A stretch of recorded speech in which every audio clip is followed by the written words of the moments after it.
আছেন, ছড়িয়ে ছিটিয়ে আছেন। মাহফিলে আসার জন্য সকলকে আহ্বান করছি, আল্লাহর হস্তে সকলেই পবিত্র মজলিসে চলে আসুন।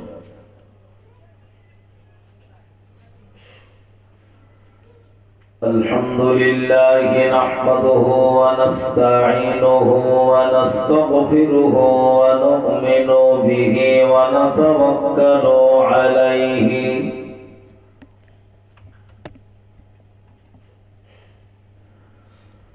ونعوذ بالله من شرور أنفسنا ومن سيئات أعمالنا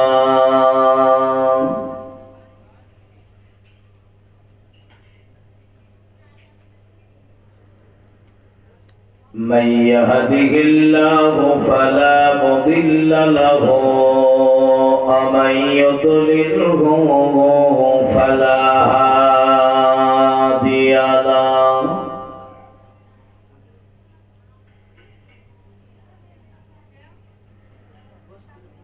ونشهد أن لا إله إلا الله وحده لا شريك له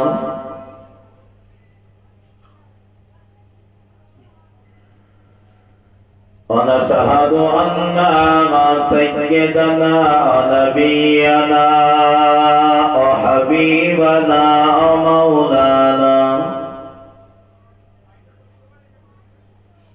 ومولانا محمدا عبده ورسوله أما بعد الذي أرسله بالحق بشيرا ونذيرا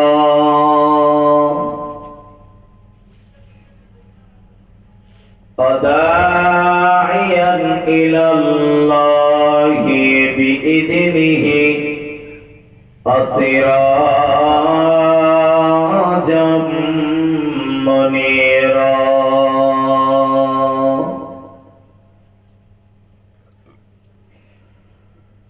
فقد قال الله تعالى في كلامه المجيد الفرقان الحميد إن الله وملائكته يصلون على النبي يا أيها الذين آمنوا صلوا عليه وسلموا تسليما اللهم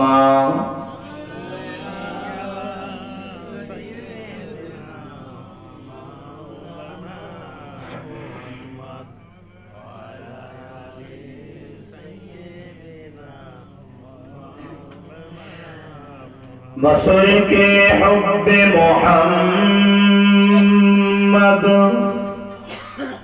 مطلع دين وانما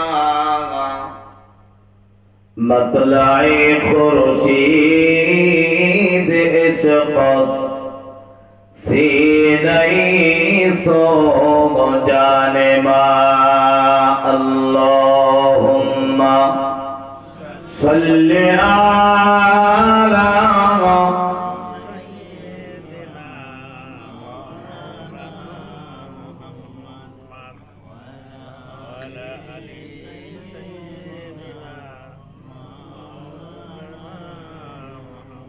نبيوں میں رحمت لقد قال والا مراد غریبوں کے برلانے والا اللهم صل على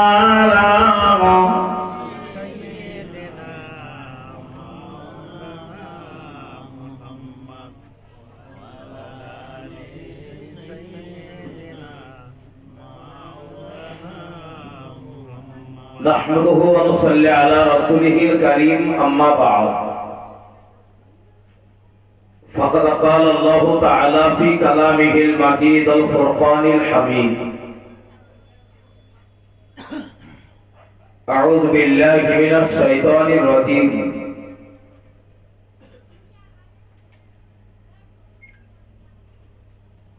بسم الله الرحمن الرحيم يا أيها الذين آمنوا ادخلوا في السلم كافة ولا تتبعوا خطوات الشيطان إنه لكم عدو مبين قال رسول الله صلى الله عليه وسلم الدنيا سجن المؤمنين وجنة للكافرين أو كما قال عليه الصلاة والسلام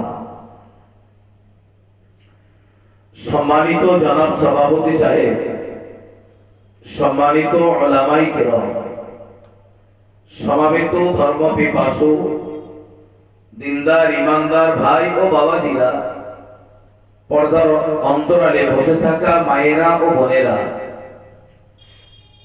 আল্লাহ পাকের শুকরিয়া যে মেহেরবান পবিত্র মজলিসে বসার তৌফিক আমাদেরকে দান করেছেন।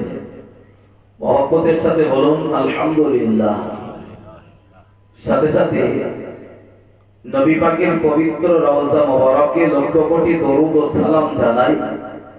মন খুলে বলুন সাল্লাল্লাহু আলাইহি ওয়াসাল্লাম।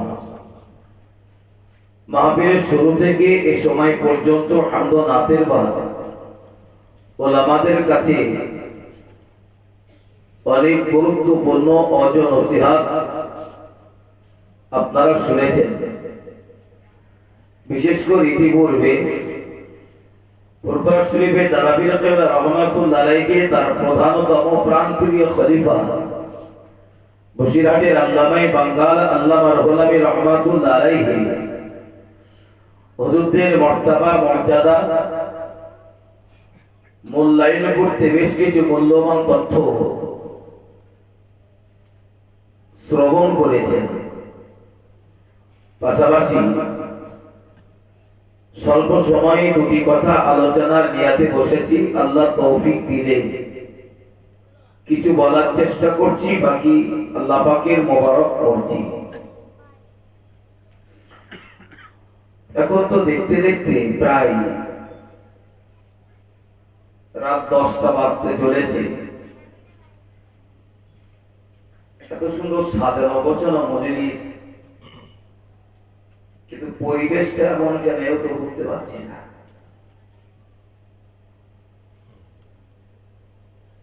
আপনারা অল্প কোটিগত মানুষ বসে আছেন, অথচ মাহফিলটা সুন্দর করে সাজিয়েছে। তো জানি না মাহফিলের বাইরে আর কেউ আছেন কি না। যে সমস্ত যুবক জওয়ান ভাই যদি কেউ থাকেন, যদি সম্ভব হয় অল্প সময়ের জন্য মাহফিলটায় আসার জন্য বলছি।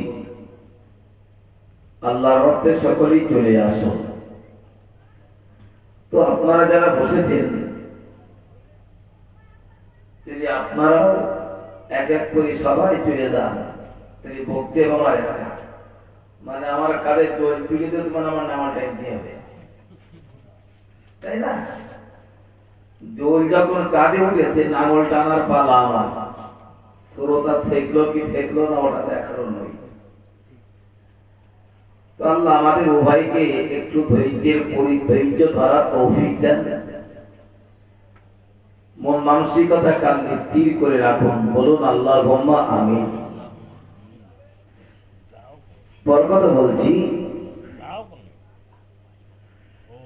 পুরাণের তরিকা পীর বুজুর্গানে দ্বীন ওলিয়া আউলিয়া যারা, আমরা তাদের কথা ইতিপূর্বে শুনছিলাম। আসলে পৃথিবীতে যারা কামালিয়াত অর্জন করেছে, এটা ছিল তাদের দীর্ঘ জীবনের বহু মেহনতের একটি ফল। পৃথিবীতে আল্লাহ কাকে কি করবেন আল্লাহ তিনি ভালো জানেন। মানুষকে পৃথিবীতে পাঠানোর 50,000 বছর আগে আল্লাহ পাক মানুষের তকদিরকে লিপিবদ্ধ করেছেন, তার ভাগ্য নির্ধারণ করেছেন। এরপরেও উম্মতে মুহাম্মাদের জন্য একটি বড় ফ্যাসিলিটি, পরিস্থিতির পরিপ্রেক্ষিতে আল্লাহ তার বান্দা বান্দীকেও ভাগ্য পরিবর্তন করেন। সেটা আমার আর আপনার চাহিদার উপরে, বাকি আল্লাহর দয়া। বসিরহাটের হুজুর আল্লামা কামালিয়াত অর্জন করেছেন। মুজাহিদে মিল্লাত হুজুর দরগাপুরি বা দাদা পীর সাহেব তার 5 আওলাদ, এই সমস্ত মানুষগুলো যে পীর হয়েছে, ওলি হয়েছে, এদের জীবনে ধর্মীয় মেহনত আর চেষ্টা কম ছিল বলে আপনাদের মনে হয়? কথা বলে, কম চেষ্টা তারা করেনি, কম মেহনত করেনি। এক কথাই আল্লাহর প্রেমেই বলা যেতে পারে জীবনটাকেই তারা উৎসর্গ করেছে। বহু জীবনের কষ্টের একটি ফল। কিন্তু আরেকটি কথা, পৃথিবীতে যারা আল্লাহর ওলি হয়েছে,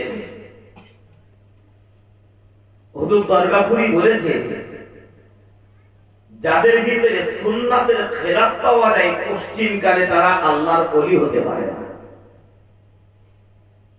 অর্থাৎ সুন্নাতে নবাবীর পরিপূর্ণ পাবন্দী হতে হবে,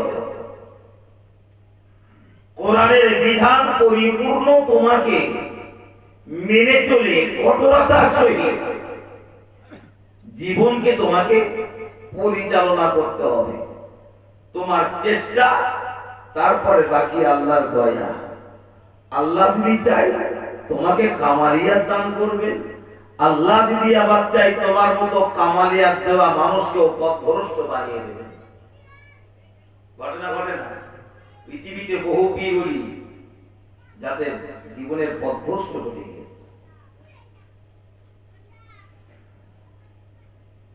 হযরত হাসান বসরি রহমাতুল্লাহ আলাইহির জামানায়, শুধু কথাটা বোঝানোর জন্য বলছি, একজন মানুষ সমাজের মাটিতে কামালিয়াত অর্জন করেছেন, গোটা সমাজের কাছে প্রাধান্য। তার আশ্চর্যজনক কারামাত, অলৌকিক কিছু বিষয় মানুষকে মনোমুগ্ধ করে তুলেছে। হাসান বসরির শিষ্য সাথীরা বললেন, হুজুর এই বৃত্তান্ত, এই ব্যাপার তো যে তাই বাবা, হ্যাঁ চলো। আল্লাহ বলি মানুষ যখন বলছে চলো যাই, তার সহবত নিয়ে দেখি তিনি কেমন মানুষ। হুজুর গেলেন, যে দেখছেন মুরিদেরা বসে আছেন, হুজুর নাই। তো জিজ্ঞাসা করলেন, বাবা পীর সাহেব হুজুর কোথায় গিয়েছেন? বললো, আমাদের সাথে কথা বলতে বলতে এই মুহূর্তে চোখের আড়াল হয়ে গেছে, কখন জানি না, আবার এক্ষুনি আসবে। হুজুর অপেক্ষায় আছেন। আচমকা কথা বলতে বলতে হুজুর এসে হাজির, কেউ বুঝতে পারে না কারণ। সকলেই মর্যাদার সাথে দেখছে হযরত হাসান বসরি রাহমাতুল্লাহ আলাইহি হুজুর চুপ করে দাঁড়িয়ে আছেন। পীর মুরিদদের সাথে গল্প করছেন।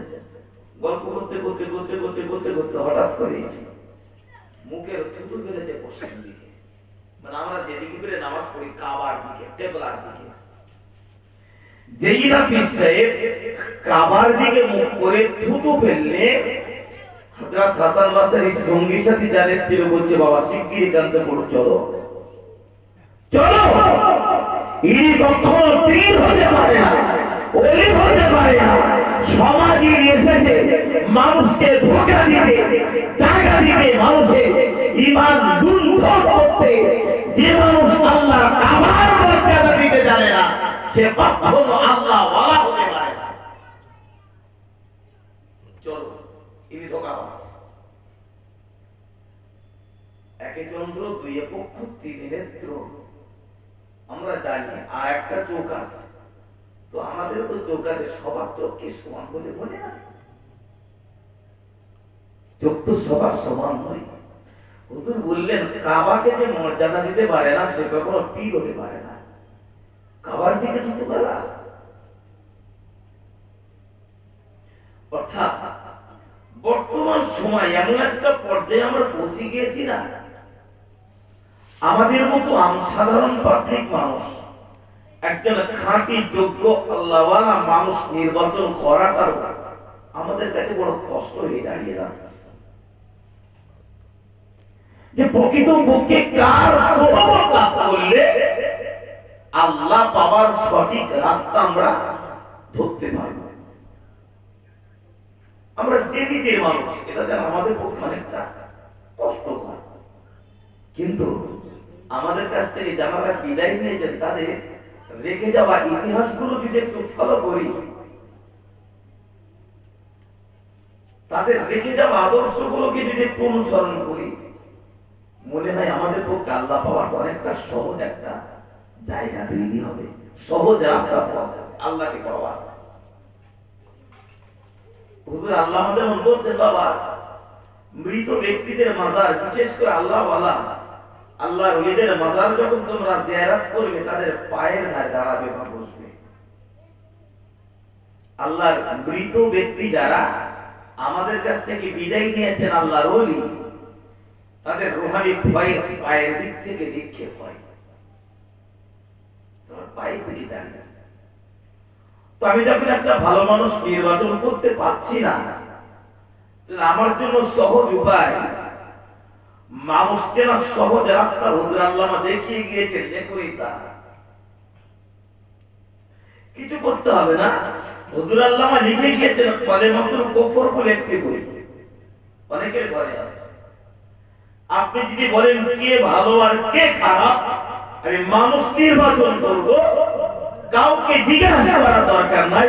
আপনি যে মানুষটাকে চেনেন তার চেহারার দিকে তাকিয়ে শুধু কালেমাতুল কুফরটা পড়ুন, একটা একটা করে লাইন পড়ুন আর ওর দিকে ফলো করুন। আপনার বিবেক বলে যে ওই মানুষটা খারাপ না ভালো।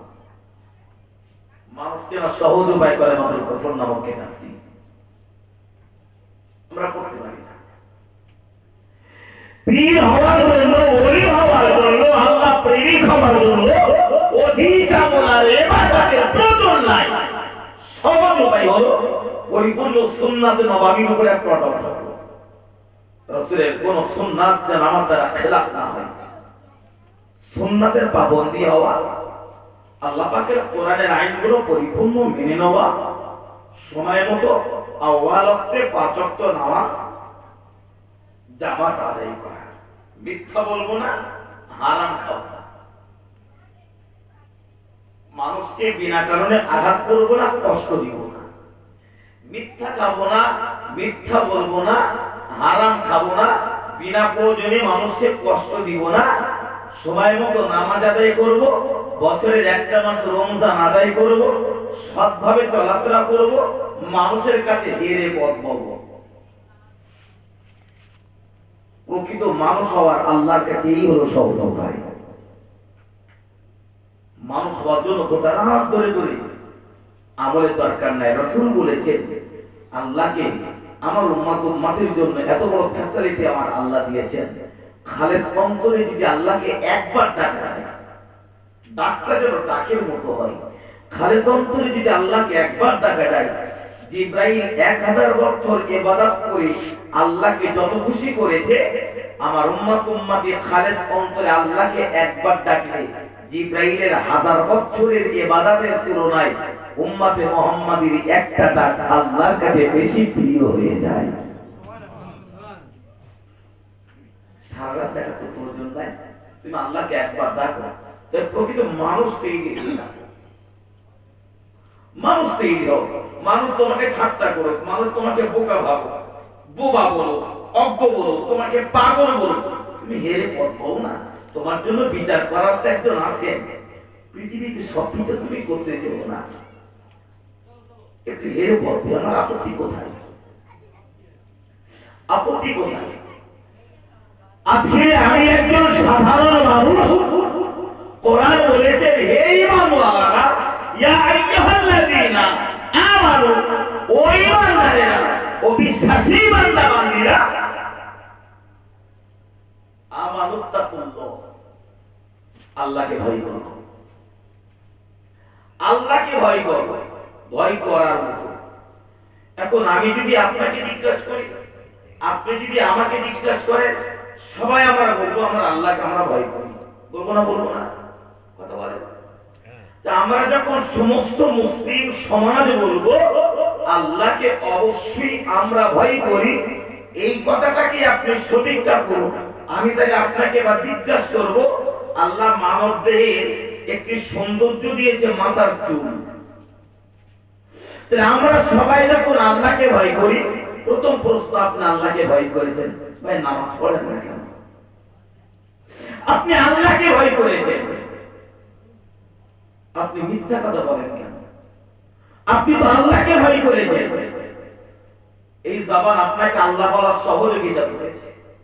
আমার যদি জবান না থাকতো, আমি যদি বোবা হতাম, আমি কি আমার আল্লাহকে খালেস অন্তরে ডাকতে পারতাম আল্লাহ বলে? জবান যখন সেই আল্লাহ তোমাকে খুলে দিয়েছে, তোমার জবান তোমাকে আল্লাহ বলা, আল্লাহকে ডাকার সহযোগিতা তোমার জবান তোমাকে করে দিয়েছে। যে জবানে তুমি আল্লাহকে ডাকো, তুমি সেই জবানে কেন মিথ্যা বলেছো? যে জবানে তুমি আল্লাহকে ডাকো, সেই জবানে কেন তুমি হারাম মাল ভক্ষণ করেছো? যে জবানে তুমি আল্লাহকে রেখেছো, সেই জবানে কেন তুমি অশালীন ভাষা ব্যবহার করেছো? ও ভাই, তুমি একটা প্রমাণ দাও যে সত্যকারে তুমি আল্লাহকে নাও।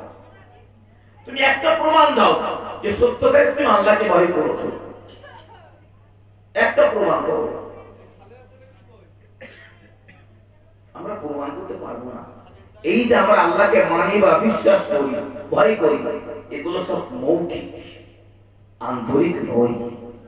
আমি খুব ভুল বললাম বলে মনে হয়? এগুলো সবই মৌখিক, আসলে এগুলো আন্তরিক নয়। যদি নিজেরই আমরা সবাই মিলে সমীক্ষা করি, পরিষ্কার হবে।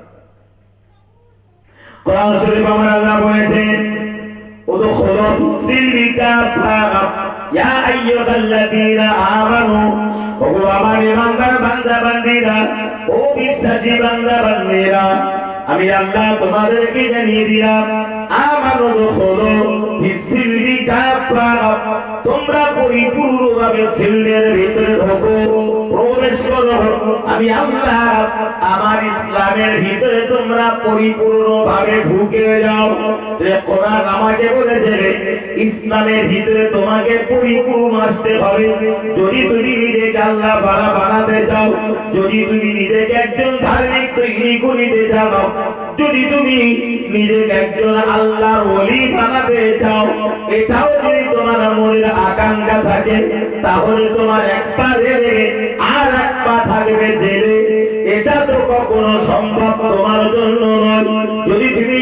যদি তোমার ইচ্ছা হয় একজন সৎপবিত্রী মানুষ তৈরি হওয়া, যদি তোমার মনের আশা থাকে একজন আদর্শবান মানুষ তৈরি হওয়া, নিজেকে আল্লাহ ওয়ালা একজন ধার্মিক মানুষ তৈরি করা, এটাই যদি থাকে তোমার চেতনা, তোমার চেষ্টা, আমি আল্লাহ বলছি উদখুলু ফিস-সিলমি কাফা, পরিপূর্ণ তোমরা পরিপূর্ণভাবে ইসলামের ভিতরে ঢুকে যাও। ও মুসলমান ভাইরা, কোরআন আমাকে পরিপূর্ণভাবে ইসলামের ঘরের ভিতরে ঢুকতে বলেছে, প্রবেশ করিতে বলেছে, কিন্তু আবার ইমানদারগুলোকে সেই আল্লাহ সাবধান করে দিয়েছে, তোমরা যারা আমাকে এক করে মেনেছো, আমাকে আল্লাহ বলে তোমরা যারা স্বীকার করেছো, একত্রাবাদকে তোমরা যারা মেনে নিজেদেরকে ইমানদার বলে দাবি করেছো, ও ইমানদাররা মনে রাখো, ওয়ালা তাত্তাবিউ খুতুওয়াতিশ শাইতান, আমি আল্লাহ বলছি ওয়ালা তাত্তাবিউ খুতুওয়াতিশ শাইতান, খবরদার না শয়তানের হুকুম আকামকে তোমরা অনুসরণ করো না। এই কারণে শয়তানের বিধান তোমরা মানবে না, যেহেতু তোমরা মুমিন। তোমরা শয়তানের বিধান মানবে না, যেহেতু তোমরা ঈমানদার। তোমরা শয়তানের আইন মানবে না, যেহেতু তোমরা এক আল্লাহকে মেনে নিয়েছো। ওয়ালা তাত্তাবিউ খুতুওয়াতি শাইতান, সেই শয়তানের পদঙ্ক হুকুম আহকাম কোনটাই ঈমানদার গ্রহণ করিতে পারে না। এবার আমি আপনাকে বাবা জানতে চাই, একদিকে যেমন আমরা ইসলামের ঘরে ঢুকলাম, আর সেই ইসলামের ঘরে প্রবেশ করে সেই ঘরে থেকে কিছু ভেজাল আমি আজ সরাই দিলাম। একটু কি দয়া করে বলবেন আল্লাহ পাকের কাছে আমি একজন প্রকৃত মাবুদ বলে সাব্যস্ত হতে পারি? আমি মুসলমান, আমি ইসলামের ঘরে ঢুকেছি, আমানতু বিল্লাহ, আল্লাহকে বিশ্বাস করেছি, ওয়া মালাইকাতিহি, ফেরেশতাকে বিশ্বাস করেছি, ওয়া কুতুবিহি, কিতাব কোরআন শরীফকে বিশ্বাস করেছি, ওয়া রুসুলিহি, নবী রাসূলদের প্রতি বিশ্বাস করেছি, ওয়াল ইয়াউমিল আখির, পরকাল আখিরাতকে আমরা বিশ্বাস করেছি। আমরা ঈমানদার। তুমি যখন ঈমান এনেছো, আল্লাহর বিধান নামাজ তুমি কায়েম করবে। নামাজ কাফেরের জন্য নয়, নামাজ তো বেঈমানের জন্য নয়, নামাজ ইহুদি আর মুশরিকের জন্য নয়। প্রকৃত নামাজ হলো ঈমানদারের জন্য, আল্লাহ বিশ্বাসীদের জন্য। তাই তুমি যখন ঈমান এনেছো, নামাজের হুকুম তোমার উপরে, তুমি নামাজ কায়েম করো। কাফেরদের চরিত্র নামাজ না পড়া, আর তোমার চরিত্র ঈমানদারের নামাজকে কায়েম করা। নিজেকে যখন ঈমানদার বলে দাবি করলে, কাফেরদের চরিত্র কেন গ্রহণ করলে? আমি কি বোঝাতে পারছি বলে মনে হয়? তুমি ঈমানদার, আল্লাহ বিশ্বাসী বলি, কাফেরদের চরিত্র কেন? রাসূল বলেছেন ঈমানদার আর কাফের দুটোর ভিতরে পার্থক্য। ঈমানদারেরা নামাজ কায়েম করে, কাফেররা করে না, তার বিরোধী করে। আমি নামাজ পড়লাম না অথচ আল্লাহকে মানলাম, এই চরিত্র হলো মুনাফিক। এটাই তো মুনাফিকের চরিত্র। রাসূল বলেছেন ইসলামে কাফের যত শত্রুতা না করেছে, কাফেরদের দ্বারা ইসলামের যত ক্ষতি না হয়েছে, বেঈমানদের দ্বারা, ইহুদিদের দ্বারা ইসলামের ক্ষতি যত না হয়েছে, সবচেয়ে ইসলামের বেশি ক্ষতি হয়েছে মুনাফিক। ইসলামের সবচেয়ে বড় শত্রু না দুশমন, তারা হলো মুনাফিক। তুমি আল্লাহকে মেনেছো অথচ আল্লাহর বিধানটা তোমার ভিতরে নাই, এটাই তো মুনাফিকের চরিত্র। নিজেকে মুসলিম বলে দাবি করলে মুনাফিকের স্বভাব কেন তোমার ভিতরে প্রকাশ পেলো? আল্লাহ তো তোমাকে বলেছে তুমি পরিপূর্ণ ইসলামের ঘরে ঢোকো, ওই ঘরে তো কোনো ভেজাল নাই, আর ও ঘরে তুমি জানো ভেজাল নিয়ে যেও না। আমি কি করতে পেরেছি? আল্লাহ রুলি যারা হয়েছে পৃথিবীতে, তাদের সাধনা জীবনে কম ছিল না তো? কি ত্যাগ ছিল তাদের ভিতরে, আমরা কি কোনোদিন ভেবেছি? আমরা তো বাবার জন্য মিস্ত্রি কথা শুনেছি, প্রকৃত মানুষ হওয়ার জন্য অবশ্যই মাথায় রাখুন আমাদের সকলের জানার কথা। হযরত জন্য মিস্ত্রি রহমাতুল্লাহ আলাইহি হুজুর দুনি থেকে প্রকৃত পক্ষে মানুষের মতো মানুষ তৈরি হওয়ার জন্য ঘর বাড়ি ছেড়ে দিয়ে গভীর জঙ্গলে চলে গিয়েছে। জঙ্গলের ভিতরে দিয়ে একটি জায়গায় বসে আল্লাহ পাকের ইবাদত করতে লাগলেন। আল্লাহ ওয়ালা আবিদকে আল্লাহ প্রেমিক তৈরি করার জন্য একটানা সাধনা করিতে করিতে করিতে করিতে হযরত জন্য মিস্ত্রি রহমাতুল্লাহ আলাইহি একটানা 30 বছর গভীর জঙ্গলে আল্লাহ সাধনায় মগ্ন থাকলেন। 30টা বছর ধরে আল্লাহর ইবাদত করলেন। 30 বছর ধরে একটু ইবাদতের ধ্যান মগ্ন থেকে একটু যেন নিস্তার পেলেন, নিজেকে একটু স্বস্তি পাওয়ার জন্য ইবাদত ভাবে একটু ভঙ্গ করে দিয়েছে। ভঙ্গ করে জঙ্গলের চারিদিকে যেন একটু বাবা ঘুরে ঘুরে দেখে আল্লাহর জঙ্গল। আমি আমার জীবনে 30টা বছর আমল করলাম, কতটা নিজেকে আল্লাহর কাছে করিতে পেরেছি। এমন মুহূর্তে দেখতে পেয়েছে ওই জঙ্গলের গভীরতার ভিতর দিয়ে সুন্দর সুশ্রী একজন রমণী নারী মহিলা হেঁটে হেঁটে হেঁটে হেঁটে যায়। চুন্নু মিস্ত্রির মনে ধারণা হলো গভীর জঙ্গলে এত সুন্দরী নারী কোথা থেকে এসেছে। আমি একবার তাকে জিজ্ঞাসা করবো, মা তোমার ঘর কোথায়? রাতের গভীর অন্ধকারে একটা ফাঁকা জায়গা দিয়ে যদি একটা মহিলা যায়, একটা পুরুষের চোখে পড়লেও আমরা ভাববো এত রাত্রে মহিলা কেন কেন, কোনো তো জিজ্ঞাসা করি সে কোনো বিপদে পড়লো না, কোথায় যায় কি হয়, গিয়ে তোমার বাড়ি কোথায় এত রাত্রে কেন কেন আমরা জিজ্ঞাসা করবো না। এত সুন্দর মহিলা, সুশ্রী রমণী, অথচ গভীর জঙ্গলের ভিতর। জুন্নুন মিস্ত্রির ভিতরে ধারণা হলো মহিলাটাকে একবার জিজ্ঞাসা করবো, মা তোমার বাড়ি কোথায়? জিজ্ঞাসা করিনি, করবেন ধারণা। জঙ্গল মিস্ত্রির ব্যাপারে বাবা এলাকা হয়েছে, আল্লাহ তরফ থেকে এলাকা হয়ে গেল। আল্লাহকে পাওয়ার জন্য 30টা বছর ধরে তিনি সাধনা করেছ। 30টা বছর ধরে গভীর সাধনায় তিনি মগ্ন ছিলেন আল্লাহকে পাওয়ার জন্য। ওই মহিলাটার জন্য, ওই মহিলাটার সাথে কথা বলার যদি সিদ্ধান্ত নিয়েছিল, অবশ্যই মনে রাখো, যদি মহিলাটার সাথে কথা বলার জন্য এক কদম তুমি এগিয়েছ আর একটা কদম যদি তুমি ওঠাও, তোমার 30 বছরের সাধনা সব আমি আল্লাহ তোমার মুখে ছুঁড়ে মারবো। অন্যায় করিনি, এখন মনে ইচ্ছা হয়েছে মহিলাটাকে একবার জিজ্ঞাসা করবো, মা তোমার বাড়ি কোথায়? এলাম হলো ওই মেয়ে ছেলের সাথে কথা বলার জন্য এক পা তুলেছ, আর এক পা ওঠালে আমি আল্লাহ 30 বছরের সাধনা সব তোমার মুখে ছুঁড়ে মারবো।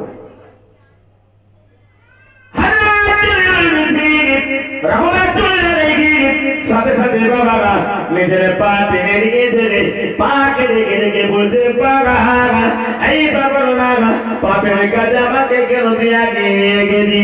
নিজের পাকে বারবার জিজ্ঞাসা করিতেছে, ওরে বাবার বাবাকে কেন অন্যায় পাপের কাজ আগে নিয়ে গেলি? অত তখন পাপ করে লাগায় সর্বশেষ নিজে সিদ্ধান্ত করেছে, আমি এত বড় অন্যায় করিনি যদি আমার নিজের পাপের শাস্তি আমি নিজে গ্রহণ করিতে পারি দুনিয়ায়, কিয়ামতের দিনে বিনিময় থেকে যদি আল্লাহ জাহান্নাম থেকে আমাকে নিষ্কৃতি করে দেয়। মহিলাটার সাথে কথা বলার জন্য নিজের যে পায়ে কদম উঠিয়েছিল বাবা, ছোড়া দিয়ে নিজের পা কেটে দূরে ফেলে দিয়ে সেই পাটাকে আরো 30টা বছর ধরে পোকার খোরাক বানিয়েছে। আর গোটা জীবন নিজের বাপের শাস্তি আমি নিজেই গ্রহণ করলাম, শুধু যদি তোমার জাহান্নাম থেকে একটা বারের জন্য বেঁচে যেতে পারে। নামাজ পড়লেই মানুষ হওয়া যায় না, ধর্ম করলেই মানুষ হওয়া যায়। সাহাবীরা নবীকে জিজ্ঞাসা করেছিল, ইয়া রাসূলুল্লাহ, আল্লাহ পাক কাদের আমল ইবাদত পছন্দ করেন, আল্লাহ কাদের ইবাদত কবুল করেন? রাসূল বললেন, আদর্শবান মানুষের ইবাদত আল্লাহ পছন্দ করেন। নামাজ পড়ো, তবে তোমার আদর্শ হওয়া চাই উত্তম। তুমি ধর্ম করো, তোমার চরিত্র হওয়া চাই অতি উত্তম। তোমার আদর্শ, তোমার আখলাক, তোমার ব্যবহার, তোমার সততা, তোমার চরিত্র, নিজের ভিতরে তুমি শ্রেষ্ঠ তৈরি করো। অধিক আমল নয়, তুমি সময় মতো 5 ওয়াক্ত নামাজ পড়ে সত্যভাবে চলো সৎ পথে, অতি আল্লাহ পাওয়া যায়, অতীত আল্লাহ পাওয়া যায়। আমি আপনাকে বাবা বোঝাতে চেয়েছি, আমার আল্লাহ বলেছেন, ওয়ালা তাতাবিউ খুতুওয়াতিশ শাইতান। ও ঈমানদারেরা, তোমরা যখন ইসলামকে মেনে নিয়েছো, ইসলামের হক তোমরা পরিপূর্ণ যখন ঢুকে গিয়েছো, আমি আল্লাহ বলে দিলাম, ওয়ালা তাতাবিউ খুতুওয়াতিশ শাইতান। ঈমান আনার পরে আর তখন শয়তানের পদঙ্গ তার হুকুম হাকাম করে নীতি অনুসরণ করবে না। কেননা আমি আল্লাহ তোমাদের বলছি, ইন্নাহু লাকুম আদুউম মুবিন। যদি তোমরা প্রকৃতপক্ষে পরিপূর্ণ মুমিন ঈমানদার হয়ে থাকো, কোরআনের ব্যাখ্যা দেবে, তার বিস্তার আলোচনা দেবে, এটাই তো ঘোষণা করা গেছে, ইন্নাহু লাকুম আদুকুম মুবিন নিজেকে মুমিন বলে দাবি করেছে না না না মুমিনের চরিত্র কখনো নামাজ কাজা করা এটা হতে পারে না মুমিন কখনো এটা তো মুমিনের চরিত্র হতে পারে না মিথ্যা কথা বলা এটাও তো মুমিনের চরিত্র হতে পারে না জবানে অশালীন ভাষা ব্যবহার করা এটাও তো মুমিনের চরিত্র হতে পারে না সমাজে মানুষের কাছে জবান দিয়ে মিথ্যা পাপ অন্যায় কথা প্রচার করে সমাজে মুনাফিকি ছড়ানো এটাও তো মুমিনের চরিত্র হতে পারে না ইন্নাহু লাকুম আদুকুম মুবিন শয়তানের পদঙ্ক অনুসরণ করো না যদি তুমি প্রকৃতপক্ষে মুমিন হতে চাও মুমিন হও মুমিনের চরিত্র নয় নামাজ কাজা করা রোজা কাজা করা মিথ্যা কথা বলা হারাম কাজ করা অন্যায় পাপ ইচ্ছাকৃত করা এটা মুমিনের চরিত্র না এটা কাফেরের চরিত্র কিন্তু তুমি তো কালেমা পড়েছো তুমি ঈমানদার তুমি মুমিন কাফেরদের চরিত্র কেন তোমার ভিতরে বিদ্যমান প্রকৃতপক্ষে মানুষ হওয়া পন্থা আমার কোথায় কোরআন তো আমাকে মানুষ হওয়ার সুন্দর রাস্তা দেখিয়েছে আমি কেন সেই রাস্তাটাকে অনুসরণ করলাম না আমি কেন করলাম না মুসলমান ভাই আমার আমি আপনাকে তাই বাবা বোঝাতে চাইছি অতি সংক্ষেপে মাথায় রাখুন কোরআন হলো গোটা মানব জাতির জন্য একটি বাবা পরিপূর্ণ জীবন বিধান কোরআন মানুষের জন্য একটি পরিপূর্ণ জীবন বিধান ও মুসলমান ভাই আমার একজন মানুষ যদি প্রকৃতি বান্দার হতে চায় মুমিন হতে চায় নিজেকে যদি আল্লাহ ওয়ালা বানাতে চায় বানাতে যদি তার মনের ইচ্ছা হয় আল্লাহ পাকের কোরআন ঘোষণা করে দিয়েছে আমার আল্লাহকে বাবার কোরআন বলেছে নিজেকে নামাজি বানাও তুমি নামাজি তৈরি হও রোজাদার তৈরি হও তুমি কবে নামাজি তুমি কবে রোজাদার তুমি কবে দিনদার ইমানদার তোমার চরিত্র হবে ভালো তোমার স্বভাব হবে ভালো তোমার আখলাক হবে ভালো তোমার আদর্শ হবে ভালো তুমি কোরআন পড়ো কোরআনের আদর্শ মেনে চলো নিজেকে নামাজি বানাও আমার আল্লাহ কোরআনে নামাজের কথা বলেছে রোজার কথা বলেছে হজের কথা বলেছে যাকাতের কথা বলেছে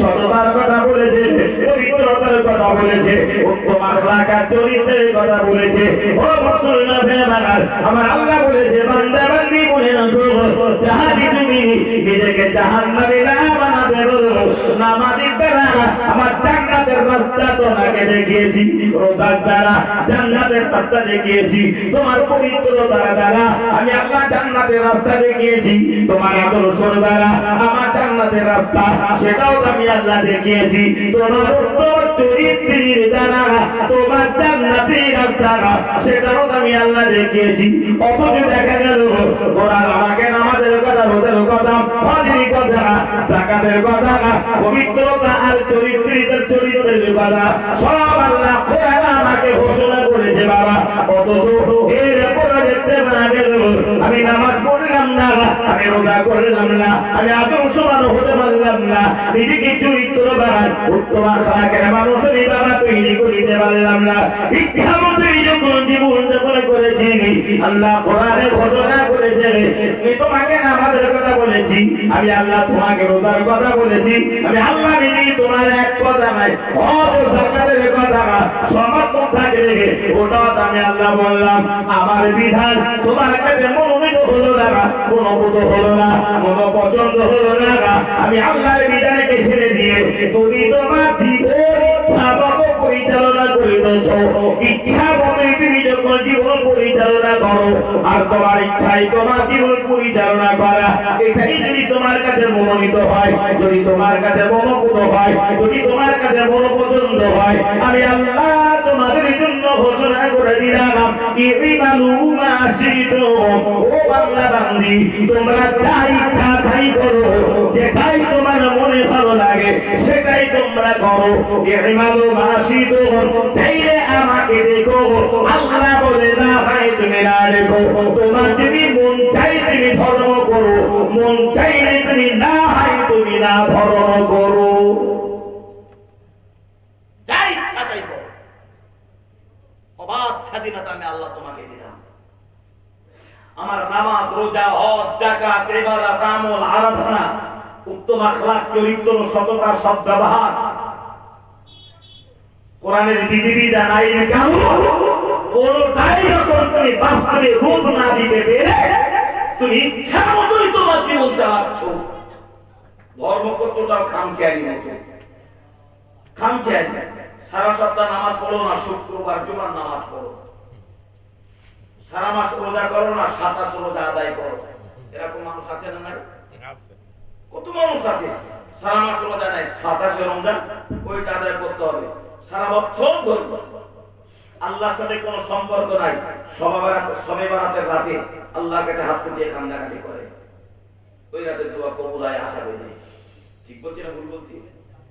যেভাবে আমরা ধর্ম পালন করি, আচ্ছা এটা কি প্রকৃতপক্ষে আল্লাহর গোলামি করা ধর্ম হলো, না নিজের নফসের তাবেদারি হলে? একটু বলবে, কথা বলেন নাকি চারটা বলেন? আমি সারা সপ্তাহ নামাজ পড়লাম না, তবে জুমার নামাজ কাজা করি না, এটা কি আল্লাহর গোলামি না নফসের তাবেদারি? কি বলবেন? যদি বলেন এটা আল্লাহর গোলামি, তাহলে আমি আপনাকে ঘুরিয়ে বলবো তাহলে 5 ওয়াক্ত নামাজ পড়তে পারবেন করেছে কি আপনাকে বারণ করলো, আপনি পড়লেন না? আর যদি তা না হয় তাহলে মূলত আমি জুমার নামাজ পড়ি আল্লাহকে খুশি করার চিন্তায় রই, আল্লাহ পাওয়ার আশায় রই। সবাই পড়ে তাই পড়ি, লোকে খারাপ বলবে তাই, অন্য কিছু নেই। এটাই তো গোলামি করা নফসের। আমরা সবাই ম্যাক্সিমাম মানুষ নফসের গোলাম হয়েছি, আল্লাহর গোলাম হয়নি। তো আল্লাহ তাই বললেন ইকমালু মা শিতুম, যা তোমার মন চাই সেটা করো, যা ইচ্ছা তাই করো, যা তোমার মনের আশা তুমি তাই করো। এখন আমি কি করব? এবার আল্লাহ পাক যে কথাটা আমাদের বললেন যা পারো তাই করো, আচ্ছা এটা কি প্রকৃতপক্ষে আমাদের জন্য ভালো বলে মনে হলো? কথাটা কত বলে প্রকৃতপক্ষে এটা ভালো নয়। তার মানে ঠিক কথাটা এরকম বলা যায়, সন্তান যদি বাপ মার অবাধ্য হয়, পিতামার অবাধ্য হয়, সন্তান যদি কোনো একটা কিছু করার আশা করে বাবাকে বলে আব্বা আমি এটা করবো, আর বাপ যদি বারবার বলে বাবা তুই এটা করিস না, তারপর যখন ছেলে জেদ ধরে তখন বাপ বলেই বলে তুই যা পারিস করি না। বুঝতে পারলাম নাকি? হ্যাঁ, এই যে বাবা বললো যা পারিস করবি, এটা কি খুশি মনের কথা বলবেন, এটা রাগ বা ক্ষোভের কথা কি বলবেন? এটা রাগের কথা। আল্লাহ যে বলেছে ইকমালু মা শিতুম, যা ইচ্ছা তাই করো, এটা কি আমাদের জন্য খুশি নয়? অবশ্যই বাবা মাথায় রাখো, আমার আল্লাহ রাব্বুল আলামিন ফের আবার জানিয়েছে, ও বান্দা বান্দি বলে রাখো আমি আল্লাহ তোমাদের জন্য জানিয়ে দিলাম ইন্নাহু বিমা তা'মালুনা বাসীর। আল্লাহ কোরআনে বলেছেন ইন্নাহু বিমা তা'মালুনা বাসীর। ও বান্দা বান্দি বলে রাখো তোমরা যেটা করছো সব আমি আল্লাহ দেখে রাখছি, যেটাই তোমরা করো না কেন ইন্নাহু বিমা তা'মালুনা বাসীর, সেটাই আমি আল্লাহ দেখে রাখছি। তবে বান্দা বান্দি শুধু একবার তুমি আমার কাছে ফিরে এসো, যেটাই করছো সব দেখছি, শুধু ফিরে এসো একবার। যে আল্লাহ পৃথিবীতে আমাকে আপনাকে পাঠিয়েছে সে আল্লাহর কাছে ফিরে যেতে হবে না? হবে না? কথা বলে আল্লাহ বলেন যা করছো সব দেখে রাখছে। আল্লাহ দেখতে পায় না? পায় না? কথা বলেন আল্লাহ দেখতে পায়। তোরা শুধু একবার ফিরে আয়। আমাদের এই চারিত্রিক অবস্থা নিয়ে যদি আল্লাহ পাকের কাছে ফিরে যায়, একটু বলবেন আল্লাহ আমাদের সাথে কি ব্যবহার করবে? ব্যাপারটা ভালো হবে বলে মনে হয়? এর বাস্তব রূপটা যদি বোঝাতে হয় তো ঠিক এরকম ভাবেই বোঝানো যায়। ঠিক বাপ আর ছেলেই মনে রাখুন, বাপ খুব আদর্শবান, আমার চত্ব নামাজি, তবে অত্যন্ত রাগী, আর ছেলেও বাবাকে খুব ভয় করে। বাপের অগোচরে ছেলে রাস্তার ধারে বসে বসে একটা অন্যায় কাজ করছে, কি কাজ করছে? ও তাস খেলা দেখতেছে, অথচ বাপ খুব ভালো মানুষ। ছেলে রাস্তার ধারে তাস খেলা করছে, ওই রাস্তা দিয়ে বাপ হেঁটে যাচ্ছে, দূর থেকে দেখতে পেলো আমার ছেলে 4টে বাচ্চা ছেলের সঙ্গে বসে তাস খেলছে। বাপের রাগ হবে না? বাপ একটু কাছাকাছি দূর থেকে ফলো করছে, আমার ছেলে তো নাকি, আর ও তাস খেলতে খেলতে হাসতে তাস খেলে একটু হাসি তামাশা হয় মাঝে মাঝে, ওই একটু ঘাড় ঘুরিয়ে দেখা বাপ দাঁড়িয়ে দিয়েছে, ছেলে এখন আর বসে বলে মনে হয় ও হাতের তাস ফেলে দিয়ে কোন রাস্তায় দৌড়াতো, রাস্তা খুঁজে যাবে না। বাপ শুধু দেখবে দৌড়াচ্ছিস কেন, দৌড়ে কোথায় যাবি, বসে বসে কি করছিস সব দেখেছি, আমি বাড়ি তো ব্যবস্থা হচ্ছে। তোর ব্যবস্থা হচ্ছে নাই, সব দেখে চেপে বসে কি করেছিস? বাপ বলবে না, বলবে না? আর তুই সন্তান যখন বাড়ি বেরবে তার কি, তার সাথে ব্যাপারটা কি করবে? চালাবে। যেটা প্রয়োজন সেটাই। মার বকাবকি, ঘর থেকে তাড়িয়ে দেওয়া, পরিস্থিতির পরিপ্রেক্ষিতে যেমনটি প্রয়োজন বাপ সন্তানের সাথে সেই ব্যবহারটা করবে তো নাকি? আল্লাহ বললেন ইন্নাহু বিমা তা'মালুনা বাসীর, তোমরা যেটা করছো সব আমি আল্লাহ দেখে রাখছি, শুধু একবার আমার কাছে ফিরে এসো। বাপ যদি সন্তানের সাথে এমন ব্যবহার করে, আল্লাহ তার বান্দার সাথে কি ব্যবহার করবে?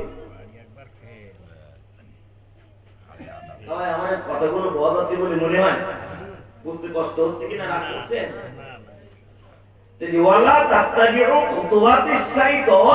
আল্লাহ বললেন শয়তানের হুকুমগুলো মেনে নিও না, তোমরা পরিপূর্ণভাবে সিলমের ভিতরে, ইসলামের ঘরের ভিতরে তোমরা প্রবেশ করো, দাখিল হও, ওখানে ভেজাল ঢুকিও না।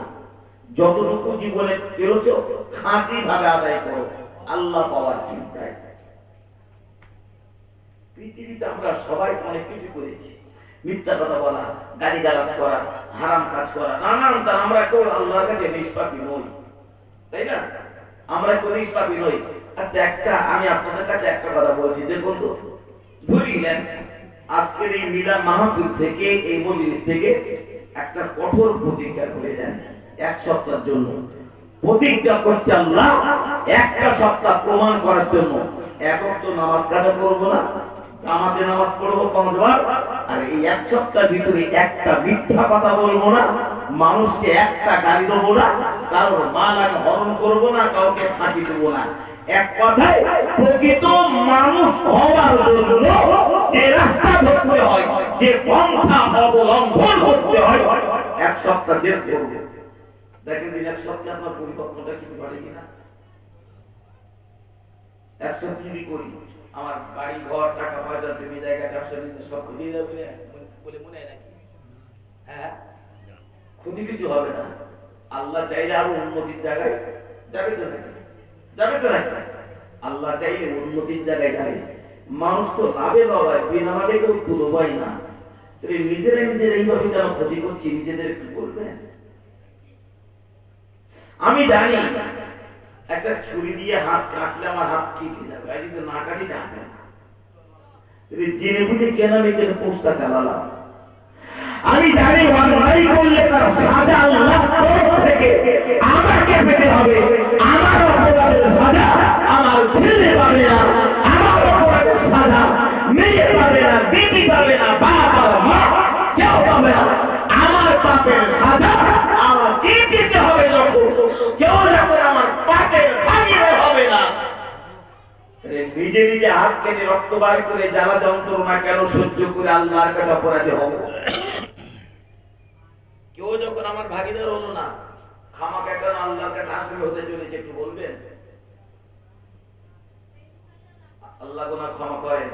আমার আল্লাহ আমাদের পৃথিবীতে পাঠিয়ে কোনো অংশে কোনো জায়গায় কোনো ভুল টুল করেছে বলে মনে হয়, তাই এগুলো হচ্ছে। আমি নিজেকে আল্লাহওয়ালা বানাবো, কিন্তু আমার চরিত্র কোন জায়গায় দাঁড়িয়ে আছে, আমার সততা কোন জায়গায় দাঁড়িয়ে আছে, আমার ব্যবহারটা কোন জায়গায় দাঁড়িয়ে আছে, আমি কি একটু ফলো করবো না? রাসূল বলেছেন আদর্শবান মানুষের ইবাদত দোয়া আল্লাহ কবুল করেন, আল্লাহ পছন্দ করেন। আমার আদর্শটুকু কোন জায়গায় আছে? অবশ্যই মাথায় রাখুন, আমি আপনার কাছে বাবা একেবারে শুরু থেকে আলোচনা করেছিলাম। রাসূলুল্লাহ আমি আপনার কাছে আলোচনা করেছিলাম হযরত হাসান বাসারী রাহমাতুল্লাহ আলাইহি হুজুর বলেছেন, হুজুর আল্লামা মেটাবা এটা তো কিতাবের ভিতরে লিখেছে, সুন্নাতের খেলাফের ভিতরে পাওয়া যায়। পশ্চিম কালে আল্লাহ ওয়ালা হওয়া যায় না, আল্লাহ রলি হওয়া যায় না, পৃথিবীতে বাবা পীর হওয়া যায় না। এক কথায় নিজেকে কামালিয়াতের দরজায় যদি পৌঁছাতে ভাবাই, পরিপূর্ণ সুন্নাতে নববীর উপরে জীবনকে বাবা অটল করিতে হয়। আমি আমার সুন্নাতে নববীর উপরে কিভাবে আমার জীবন কখন অটল করিতে পেরেছি আমি আপনাকে যেবারে বলতে চাই। গোটা মানব থেকে একটি সুন্দর দেহ আল্লাহ মানুষকে মাথার চুল দিয়ে করেছে। চুল কোন মানুষের মাথার সৌন্দর্য, চুল মানুষের গোটা মানব থেকে সৌন্দর্য। রাসূলুল্লাহর যেমন মাথা ছিল আমাদের তেমন মাথা আছে। আমার নবীর মাথায় যেমন বাবা চুল ছিল আমাদের মাথায় চুল আছে। রাসূলুল্লাহ যেমন মাথার চুল কাটতেন আমরাও তো বাবা মাথার চুল কাটি। আমার নবীর মাথার চুল কাটা ছিল, এটাই তো ছিল রাসূলুল্লাহর সুন্নাতি তরিকা।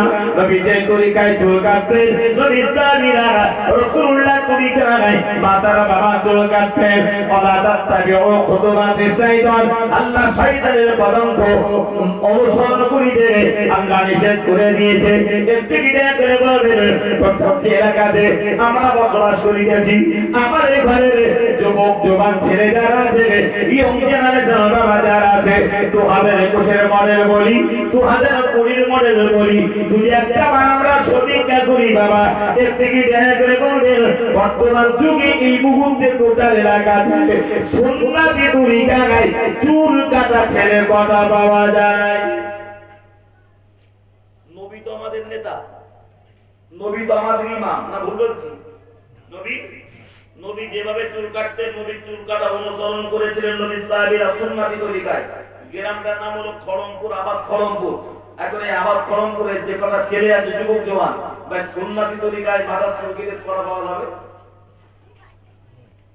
কথা বলে আমি প্রকৃত মানুষ তৈরি হব। এখন আমরা চুল কাটা দেখি মাথার অর্ধেকটা নেড়া অর্ধেকটা চুল আছে না নাই? কথা বলে মাথার চারিদিকে নেড়া মাঝখানে চিলি করে বেনা ফেলে দিয়েছে খ্রিস্টান চুল। মাথার চুল কেটে কেটে মাথায় লেখা চুল কেটে কেটে চাপতারা তৈরি করা দেখা যায় না? যায় না? কথা বলেন না? দেখা যায়। আমাদের ঘরের ভাইরা করছে। আচ্ছা আপনি কি বলবেন এই অর্ধেকটা নেড়া করে অর্ধেকটা চুল রাখা আবার চুল কেটে কেটে মাথায় লেখালেখি করা চাপতারা তৈরি করা এটা নবীর কত নম্বর তরিকা ছিল? এটা কোন সুন্নাত একটু বলেন? এটা নবীর সুন্নাত। এই মাথার চুল কাটা এটা কি নবীর তরিকা? হ্যাঁ বলে।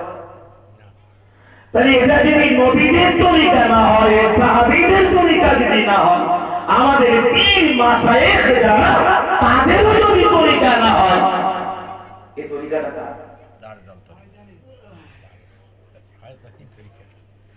আরে হয় আমাকে বলতে হবে এরকম কায়দায় চুল হয় কোন খেলোয়াড় কেটেছে, অন্যথায় কোন সিনেমা জগতের কেউ কেটেছে, তাই সেই মডেলটাই আমার কাছে ভালো লেগেছে তাই কেটেছি। না ভুল বলছি আমি একটু বলে? হয় এরা নাই ওরা আর মাঝখানে আমরা, ওরা যারা কেউ কেটেছে ভালো দেখাচ্ছে তাই। এটাই কি প্রকৃত নবী প্রেমিক? প্যারা নবী মুহাম্মদ রাসূলুল্লাহ সাল্লাল্লাহু আলাইহি ওয়াসাল্লাম নবী আমার বলেছেন বাবা সাহাবীরা মনে রাখো আমি মুহাম্মদ রাসূলুল্লাহ তোমাদেরকে বাবা জানিয়ে দিলাম। শোনা নবী আমার বলেছেন আল মারউ মা'a মান আহাব্বা। ও বাবা সাহাবীরা মনে রাখো আমি রাসূলুল্লাহ তোমাদেরকে বাবা জানিয়ে দিলাম আল মারউ মা'a মান আহাব্বা।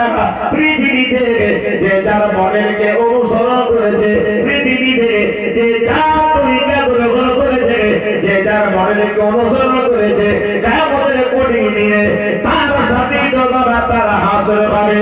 আল্লাহু আকবার আহাব্বা। যে যার মডেল অনুসরণ করেছে দুনিয়াতে কিয়ামতের দিনে তার সাথে তো তার হাসর হবে। কিয়ামতের মহাময়দানে নবী মুহাম্মাদের উম্মত বলে পরিচয় দিতে পারবে না। বলেন প্রকৃত মানুষ কোন জায়গায়? আল মারউ মা'a মান আহাব্বা। খেলোয়াড়ের তরিকার চুল কাটা যদি তোমার মডেলিং হয় নবী বলেছেন কিয়ামতের দিনে হাজার আল্লাহকে মারার পরে খেলোয়াড়ের সাথে তোমার হাসর, হাজার আল্লাহকে বিশ্বাস করার পরে সিনেমা জগতের নায়কের নায়িকাদের সাথে তোমার হাসর। নবীর প্রেম মহব্বত ভক্তি ভালোবাসা যতই তুমি দেখাও না কেন আল্লাহর সম্মুখে নবী মুহাম্মাদের উম্মত বলে তিনি পরিচয় দিতে পারবে না। কে ভালো মানুষ? তুমি নিজেকে ভালো মানুষ তৈরি করার জন্য কোন পন্থা অবলম্বন করেছো, কোন পদ্ধতি ধরেছো বলো? আল্লাহ তোমার মাথার চুলটাকে দেহের সৌন্দর্য করেছে, কাফেরের চরিত্র অনুসরণ করার জন্য নয়। আমার নামাজ রোজা ধর্ম আপন জায়গায় থাক, কিয়ামতের দিন আল্লাহ যদি আমাদের দেখে বলে তোর মাথার অবস্থা এরকম কেন, জবাবটা কি হবে একটু বলবেন? হ্যাঁ, চাঁদ আর তারা ছিল আকাশে, তোর মাথায় কেন? লেখা ছিল কাগজ আর কলমে, তোর মাথায় কেন? ছোটবেলায় শুনতাম চোরে চুরি করলে মাথার চুল খাপচি কাটা করে দিত, নেড়া করে আলকাতা লাগিয়ে দিত, শুনেছি শোনা কথা সাজা। এখন আর চোরেরা এরকম করে না, এখন ভক্তরা খুব ভুল বলে বেঁচে বলে। প্রকৃত মানুষ কোন জায়গায় হতে গেছে, কোন জায়গাটায় হতে পারলাম? আমি আপনাকে একটি কথা বলেছি, 2 নম্বরে আরেকটি কথা আপনি মাথায় রাখুন। আমি প্রকৃত মানুষ হব বটে, কোন রাস্তা আমাকে ধরিয়ে ধরে, যেমন আলো আছে আলোর মর্যাদা আছে, আলোর মর্যাদা বাবা পাওয়া যেত না যদি সমাজে অন্ধকার না থাকতো। এটা যেমন বাস্তব, পাশাপাশি মনে রাখতে হয় আমার আল্লাহ রাব্বুল আলামিন তামাম জগতের প্রতিটা পুরুষ জাতিকে আল্লাহ মুখে দাড়ি দিয়েছে। রাসূলুল্লাহ বলেছে তোমাদের মুখে দাড়ি হলো এটা তোমাদের মুখমণ্ডলের একটি সৌন্দর্য, তোমার মুখমণ্ডলের তোমার চেহারার সৌন্দর্য হলো তোমাদের মুখের দাড়ি। ও মুসলমান ভাইরা, রাসূলুল্লাহ বলেছে আমার মুখে দাড়ি আছে, এই দাড়ি হলো নবী মুহাম্মদের আরেকটি মডেল। ও মুসলমান ভাইরা, আমি আপনাকে বাবা দিকে জানাতে চাইছি নবী পাকের একজন সাহাবী ছিল যার মুখে ছিল একটি মাত্র দাড়ি, মানে দাড়িতে ছিল একটি মাত্র লম্বা চুল, একটাই ছিল বাবা দাড়ির চুল। সাহাবী যখন রাস্তায় বার হবেন নবী দরবার আসার জন্য, রাস্তা দুধারে মানুষেরা আমার নবী সাহাবীকে দেখে তারা হাসি ঠাট্টা করিত, নবী সাহাবীকে দেখে তারা মস্করা করিত। দাড়িতে যদি একটা চুল ধরে আমার একটু হাসি লাগবে, এরকম হয় না? দাড়ি চুল দেখ, ওর ভাব দেখ, ও কেরাম দাড়ি, দাড়িটা কিনে ফেল বাবা, আমার একটা দাড়ি চুল একটা। মস্করা করেছে সাহাবীকে দেখে, হাসি তামাশা করেছে বাবা, ঠাট্টা করেছে বাবা। সাহাবী কোনো কথা জবাব দিলেন না, সোনার নবী দরবারে চলে গেলেন। নবীর সম্মুখে বাবা বসেছে, রাসূলুল্লাহর কাছে নিয়ে বসে দাঁড়ায়। নবী আমার সাহাবীর চেহারার দিকে বারবার নবী আমার তাকায়, আর রাসূলুল্লাহ মুচকি মুচকি হাসে। নবী বারবার তাকায়, সাহাবীর চেহারার দিকে তাকায় আর মুচকি মুচকি হাসে।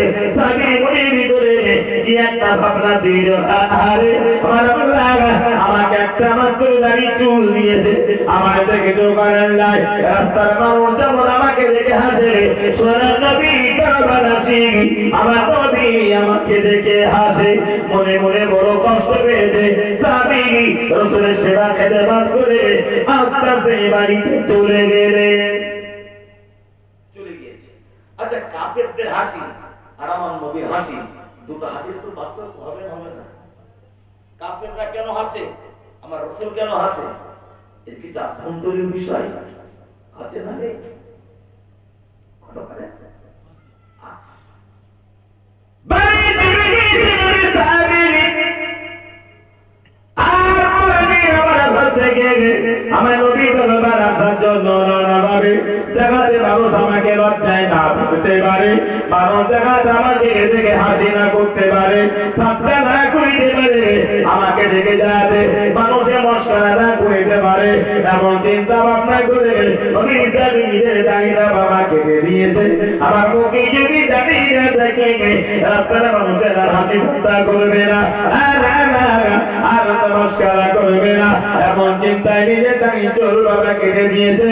দাড়ি কেটে দিয়ে রাস্তা দিয়ে কেটে কেটে যায়, আর রাস্তা রাস্তার মানুষেরা হাসি ঠাট্টা বাবা করে না আর মাসখানা করে না কেউ কোনো কথা বলে না মুখে দাঁড়িয়ে নাই নবী তারা বাড়ি চলে যান রাসূলুল্লাহ তারা বাড়ি চলে গিয়েছে আমার নবীর সম্মুখে বসে গিয়েছে বাবা নবী আবার একবার চেহারা দিকে তাকালেন সাহাবীর দিকে দ্বিতীয়বার তাকালেন না নবী দুটি ঠোঁটের মাঝখানে মুচকে হাসি বানায় রাসূলুল্লাহ একেবারে গেল রাগান্বিত অবস্থায় মাথাটা নিচে করে বাবা বসে আছে সাহাবী দীর্ঘ মাপিকে করে না আরে আজকে আমার মুখে দাঁড়িয়ে নাই নবী হাসে না রাস্তার মানুষেরা কেউ হাসে না ব্যাপারটা কি যে বুঝতে পারি না রাসূলুল্লাহ আমার দিকে বারবার তাকাতেন একবার তারা দ্বিতীয়বার নবী আর কারো তাকায় নাই নবী সাহাবী আমার নবীকে জিজ্ঞাসা করলেন ইয়া রাসূলুল্লাহ ইয়া হাবিবাল্লাহ হুজুর আমার ভাইদের খবর করুন আমি আপনার সাহাবী আপনাকে জানতে চাই প্রতিদিন আসি আপনার দরবারে বসে যাই নবী বারবার আপনি আমার চেহারা দিকে তাকাতেন আর মুচকি মুচকি হাসি দেন আমি আপনার দরবারে এসে বসিলাম ইয়া রাসূলুল্লাহ ইয়া হাবিবাল্লাহ হুজুর আপনি আমার দিকে একটা ছাড়া দ্বিতীয়বার কেন তাকায় নাই হুজুর প্রতিদিন আপনার দুটি ঠোঁটের মাঝখান থেকে মুচকি মুচকি হাসি পাওয়ার জায়গা নাই আপনার কেন রাগান্বিত অবস্থায় একবারে আপনার দুই ঠোঁটের মাঝখানে কেন হাসি পাওয়া যায় না আমার নবীকে যখন জিজ্ঞাসা করেছে রাসূলুল্লাহ জিজ্ঞাসা করলেন ও সাহাবী মুহাম্মদ কেন তোমার দিকে বাবা তাকায় না আর কেন বাবা মুচকি মুচকি হাসে না তুমি জানতে চাও আগে আমাকে বাবা বলো না আমি রাসূলুল্লাহ তোমার কাছে বাবা জানতে চাই তোমার মুখে যে দাড়ি ছিল দাড়ি বাবা কি কি করেছো তোমার মুখে দাড়ি কোথায় কি খেয়েছে বলো না নবী সাহাবী আমার নবীকে ডেকে বললেন ইয়া রাসূলুল্লাহ ইয়া হাবিবাল্লাহ হুজুর আমার কিছু করার ছিল না আমার তো কিছু করার নাই আল্লাহ পাক আমার মুখে কেবল মাত্র একটা দাড়ি দিয়েছে তাই আমার একটা চুল দিয়েছে ও নবী রাস্তা দিয়ে যখন আপনার পারে আমি কেটে আসি রাস্তার মানুষেরা আমাকে দেখে ঠাট্টা করে কাটি তামাশা করে মস্করা করে নিজেকে বলবো রঞ্জিত গুলি বলে বাবা ভাই হুজুর আপনার দরবারে এসে বসে যায় আপনার দিকে বারবার তাকান আর মুচকে মুচকে হাসেন শুধু আমি ভেবেছিলাম নবী যেমন আমার দিকে তাকায় হাসে রাস্তার মানুষেরা আমার দাড়ি দেখে তামাল করে হাসে আমি নিজেকে বড় লজ্জিত মনে করলাম হুজুর আমি ক্ষমা করুন তাই আপনার দরবারে ছেড়ে বাড়িতে চলে গেলাম আমার মুখের সেই দাড়ি কেটে আপনার দরবারে হাজির হয়েছি জানাতে মানুষ আমাকে দেখে ঠাট্টা করিতে পারে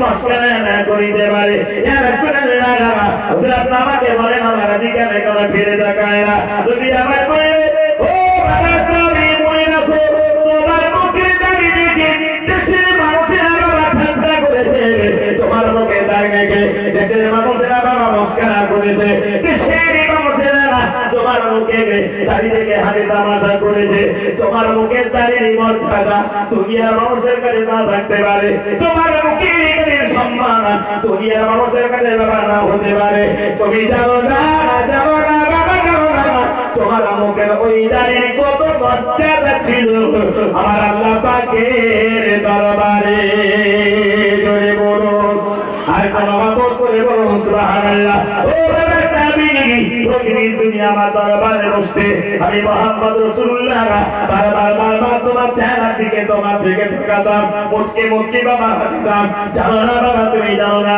তুমি যখন মুহাম্মাদের দরবারে বাবা বসেছি তোমার মুখে কি দাড়ি চুল আল্লাহ দিয়েছিল আমি রাসূলুল্লাহ দিকে দিতে তাকালাম আল্লাহ রহমতের ফেরেশতারা তোমার দাড়ি ধরে তারা তোলা দুনি করিত ধরে বলুন আর মহব্বত করে বলুন সুবহানাল্লাহ ও বাবা সাহাবী আল্লাহ রহমতের ফেরেশতারা তোমার দাড়িতে বাবা তুলনা করিত আমি মুহাম্মদ তোমাকে দেখে হাসতাম না আল্লাহ রহমতের ফেরেশতাগুলোকে দেখে আর বাবা মুচকে মুচকে হাসতাম আর শুধু ভাবিতাম তোমার দাড়ির কত মর্যাদা আমার আল্লাহ দিয়েছে বাবা সাহাবী বলে রেখে দাও বাবা সাহাবী বলে রেখে দাও আজ বাবা তোমার মুখে দাঁড়িয়ে নাই দাড়ি কেটে দিয়েছো আল্লাহ রহমতের ফেরেশতাদের দাঁড়িয়ে দিয়েছো দাড়ি কেটে দিয়েছো মুখ মুখের চেহারা পরিবর্তন ঘটিয়েছো আল্লাহর ফেরেশতাদের বাবা তোমার কাছে দেখা যায় না দাঁড়িয়ে নিয়েছো তোমার কাছে ফেরেশতা নাই তাই মুহাম্মদ রাসূলুল্লাহ আর তোমার দিকে তাকাই না ও বাবা সামিরা বাবারা আমি মুহাম্মদ রাসূলুল্লাহ তোমাদের সকলকে বাবা রেখে বলে দিলাম মুখের দাড়ি হলো নবী মুহাম্মদের মডেল মুখের দাড়ি হলো নবী মুহাম্মদের মডেল তোমাদের চেহারা সুন্দর আল্লাহ তোমাদের মুখের দাড়িকে কেটেছে কখনো না তোমার নবীকে তুমি নেতা বলে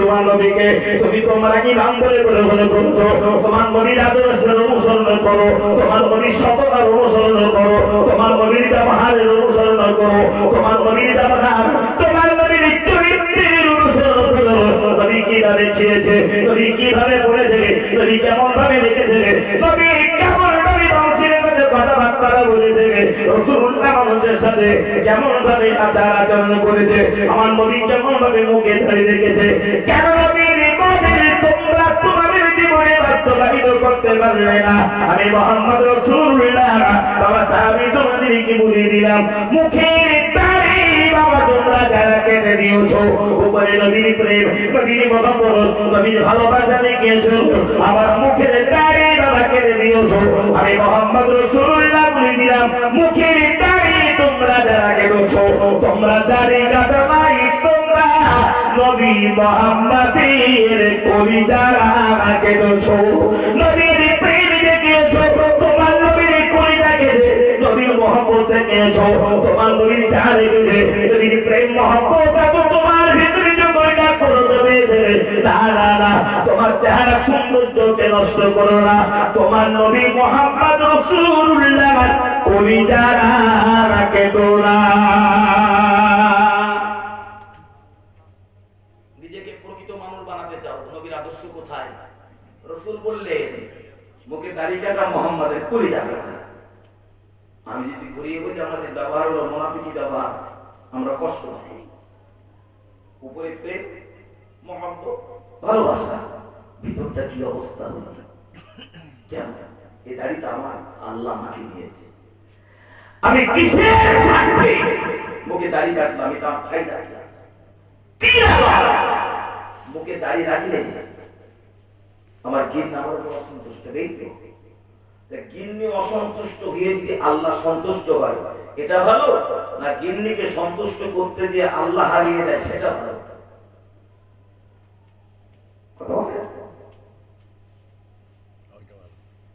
কোনটা ভালো বলবে আল্লাহ সন্তুষ্ট হইতে বলো না গিন্নি সন্তুষ্ট হওয়া সেটা ভালো আল্লাহ সন্তুষ্টি হওয়া ওটাই যদি ভালো হয় সেই ভালোটাই তো গ্রহণ করা ইমানদারের নৈতিক দায়িত্ব প্রকৃতপক্ষে মানুষ লাভ করি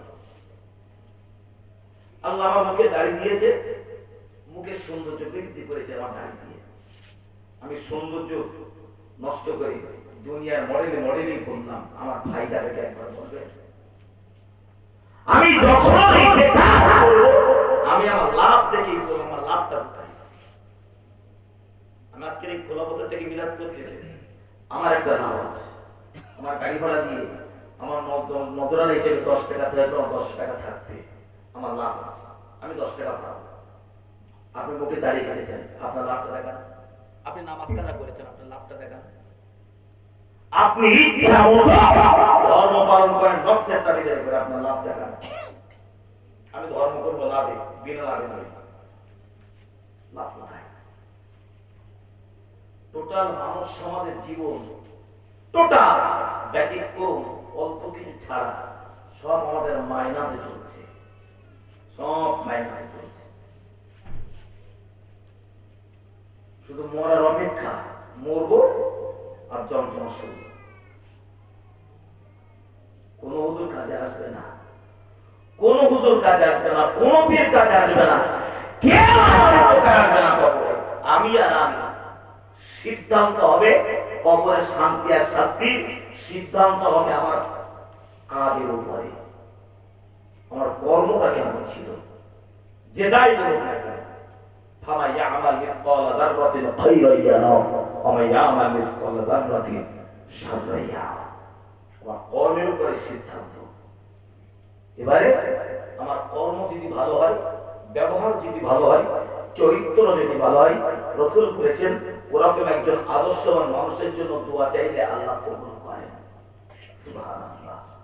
আদর্শবান ধার্মিক মানুষের জন্য দোয়া চাইলে আল্লাহ কবুল করেন। নামাজ নাই, রোজা নাই, সততা নাই, পবিত্রতা নাই, আখলাক নাই, আদর্শ নাই, চরিত্রতা নাই, কিছুই নাই, তারপরও আমরা তাদের জন্য দোয়া চাই। কেন চাই? যেহেতু সে আমার আল্লাহকে আল্লাহ বলে স্বীকার করেছিল তাই। কিন্তু দোয়া চেয়েছি মানে যে জান্নাতে যাবে ওটা নয়। কিন্তু ও আল্লাহকে আল্লাহ বলে স্বীকার করেছিল, ওই ওসিলায় যদি আল্লাহ নাজাত দেয় আমার দোয়ার মধ্যে দিতে নয়। তুমি পৃথিবীতে আল্লাহকে একবার দেখে কবরে গিয়েছো, তাই তোমার জন্য ভাইয়া সুপারিশ করছি, তোমার আমলের ওসিলায় যদি তোমাকে আল্লাহ নাজাত দেয় আমার আমলের কারণে তোমার নয়। নবী বলেছেন, কি বলেছে? ইমানদারের জন্য যদি ইমানদার দোয়া চায় তাহলে আল্লাহ কবুল করে। তোমার জন্য দোয়া কবুল হবে যদি ভালো মানুষের কবরে যেতে পারো, আর যদি ভালো মানুষ তোমার জন্য দোয়া চায়। গোটা জীবনটাই আমরা ক্ষতি করে ফেললাম। আল্লাহর দেওয়া একটি মূল্যবান সম্পদ, এত বড় মূল্যবান নিয়ামত ক্ষতি করে ফেলছি।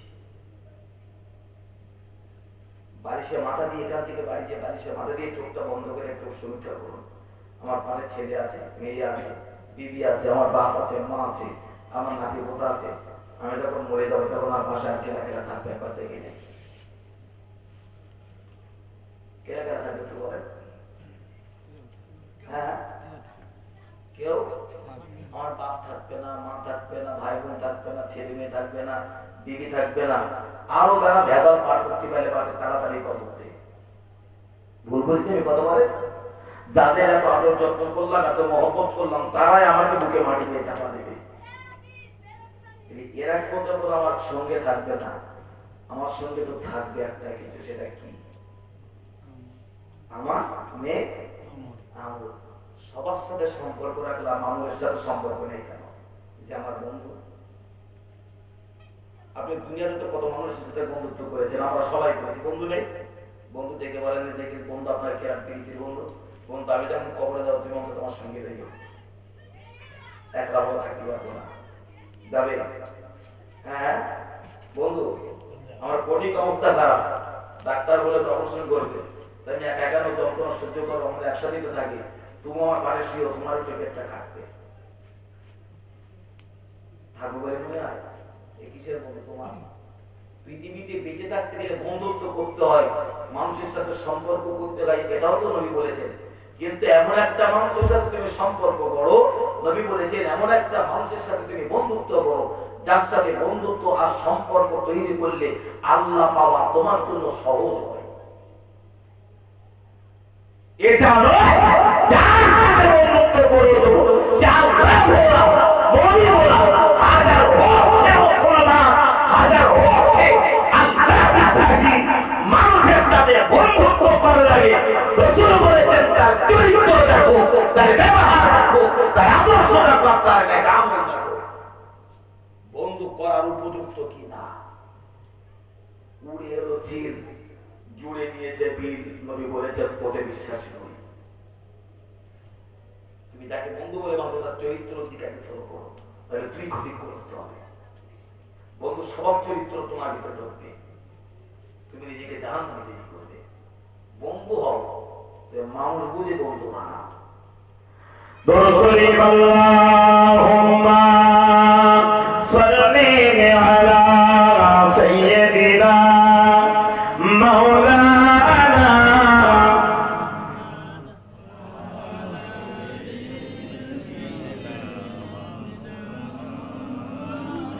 গাছে চিনিল নবীজিকে, মাঝে চিনিল নবীজি, উম্মত হইয়া চিনিলাম না রে, চিনিল বনের হরিণী। আল্লাহুম্মা সাল্লি আলা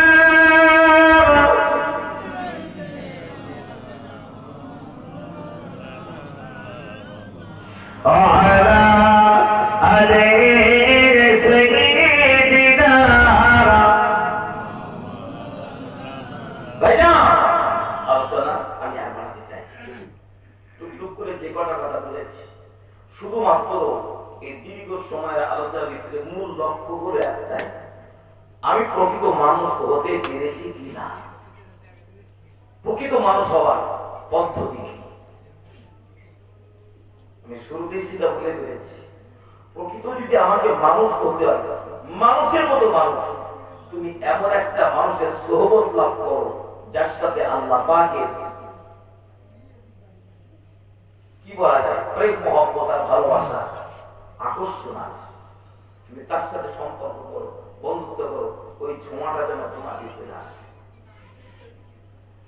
নামাজ, রোজা, সততা, পবিত্রতা, গালিগালাজ না করা, মিথ্যা না বলা, আদর্শবান মানুষ তৈরি হওয়া, এগুলো যদি আমরা সবাই ফলো করতে পারি, আল্লাহ চাইলে আল্লাহর কাছে দুনিয়ার মানুষ কি কি বলবে না বলবে, কে কি ভাববে, ওটা পরের কথা। আল্লাহ চাইলে আল্লাহর কাছে ভালো মানুষ হবো বলে একটু আশা করা যায়, যদি কোরআনের নীতি আর আদর্শগুলো একটু মেনে নিতে পারি। কোরআন তো শুধু মানুষের কাছে পড়ার জন্য নয়, কোরআন শুধু পড়ার জন্য নয়, কোরআন পড়ো আর বোঝো, বুঝে কোরআন তোমাকে যেভাবে চলতে বলেছে কোরআনের আইনটা মেনে নিয়ে চলো, তাহলেই তোমার জন্য শান্তি, তাহলেই তোমার জন্য স্বস্তি, তাহলেই তো তোমার জন্য নাজাত, তাহলেই তো আল্লাহ রেখেছে তোমার জন্য জান্নাত। কোরআন ঘরে রাখার জন্য কোরআন না, কোরআন ব্যবহার করার জন্য কোরআন। আমরা ম্যাক্সিমাম মানুষ কোরআন ঘরে রাখি, পড়তে পারি না। কোরআন শরীফ ঘরে থাকলে আমরা কি করি, আল্লাহর বরকত হবে তাই ঘোড়ার দিই। কে বলেছে কোরআন ঘরে থাকলে বরকত হয়? কোরআন ঘরে আছে, নবী বলেছেন সেই ঘরে কোরআন শোনায়, কোরআনের বক্তব্য তোমার কপালে পড়বে, তোমার অভাব, তোমার দুঃখ, বিপদ আর মুসিবত তোমাকে গ্রাস করে ফেলবে। কোরআনের বক্তব্য করো না, কোরআন ব্যবহার করতে শেখো, কোরআন পড়তে শেখো। কোরআন ঘরে রাখা সম্পদ নয়, কোরআন ব্যবহার করা সম্পদ, তাহলে কোরআনের বরকত পাবে তুমি। আল্লাহ আমাদের সবাইকে কোরআন বোঝার তৌফিক দেন, আদর্শবান মানুষ হওয়ার তৌফিক আল্লাহ নসিব করে দেন। বলেন আল্লাহুম্মা আমিন। আর একটু মহব্বত করে বলে আল্লাহুম্মা আমিন। আলোচনা আমি আপনাদের কাছে আর বাড়াতে চাইছি না, টুকটুক করে বেশ অনেকক্ষণ ধরে কোটিগত কথা আল্লাহ বলিয়ে দিয়েছেন।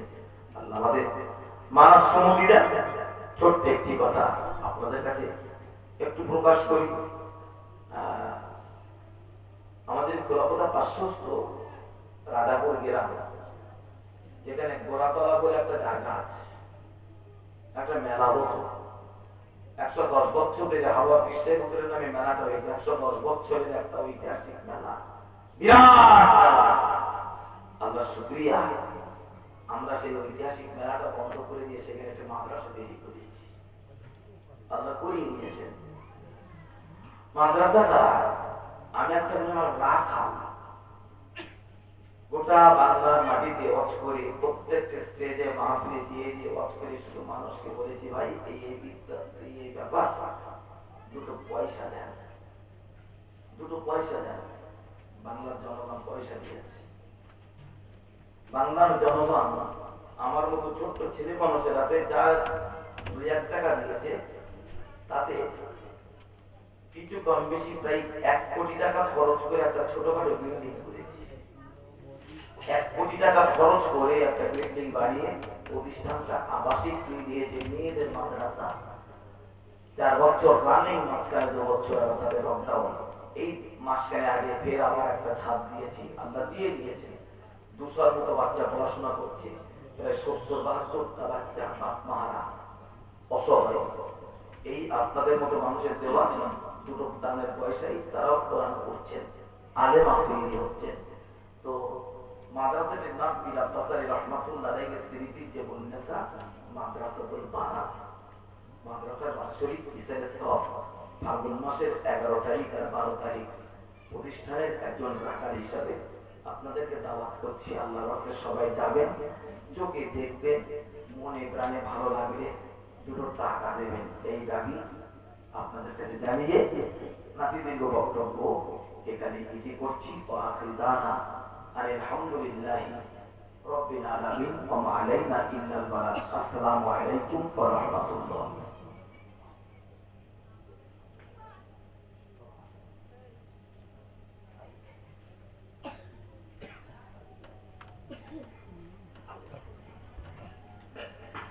আসসালামু আলাইকুম।